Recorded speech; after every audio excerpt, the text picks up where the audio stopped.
મોડી રાતથી વરસાદી માહોલ જામ્યો છે। ભારે વરસાદને પગલે વાસણા બેરેજના કુલ 27 ગેટ ખોલવામાં આવ્યા અને સાબરમતીમાં પાણી છોડવામાં આવ્યું, તો નીચાણવાળા વિસ્તારોને એલર્ટ પર રાખવામાં આવ્યા છે।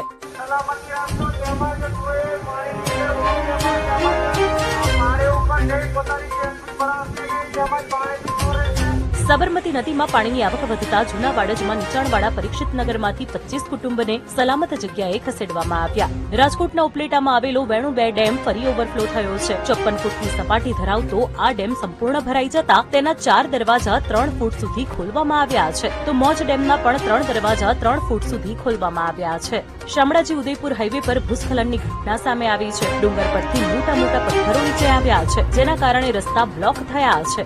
બનાસકાંઠામાં અમીરગઢ પાસે બનાસ નદીમાં એક યુવક 16 કલાકથી ફસાયો હતો। પથ્થરોના સહારે બેસીને બચાવની રાહ જોઈ રહ્યો હતો, ત્યારે એસડીઆરએફની ટીમે ધસમસતા પાણીના પ્રવાહ વચ્ચે સાહસિક રેસ્ક્યુ ઓપરેશન હાથ ધર્યું અને યુવકને સુરક્ષિત બહાર કાઢવામાં આવ્યો।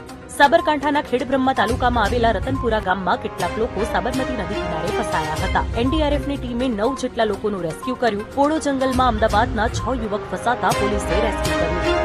મહેસાણાના ધરોઈ ડેમના 8 દરવાજા 9.25 ફૂટ ખોલવામાં આવ્યા। હાલમાં ધરોઈ ડેમમાં 57,055 ક્યુસેક પાણીની આવક અને 94,000 ક્યુસેક પાણીની જાવક છે। આ પણ ઇકો કાર સાથે 2 વ્યક્તિ તણાયા હતા। આ તરફ હવામાન વિભાગે હજુ રાજ્યમાં ભારે વરસાદની આગાહી કરી છે।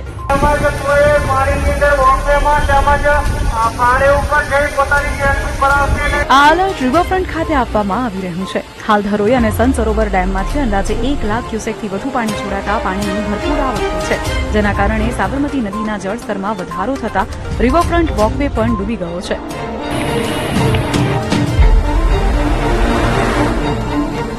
તો લોકો અહીં પાણીનો પ્રવાહ જોવા ઉમટી રહ્યા છે। આ વિસ્તારોમાં ધોધમાર વરસાદ ખાબકી રહ્યો છે। ભાદરવી પૂનમ હોવાથી એક બાજુ અંબાજીમાં ભક્તોનું ઘોડાપૂર જોવા મળી રહ્યું છે, તો બીજી તરફ ભારે વરસાદથી ઘૂંટણસમા પાણી ભરાયા છે। નીચાણવાળા વિસ્તારોમાં પાણી ભરાવાને કારણે ભક્તો ઘૂંટણસમા પાણીમાંથી પસાર થઈને દર્શને જતા જોવા મળ્યા।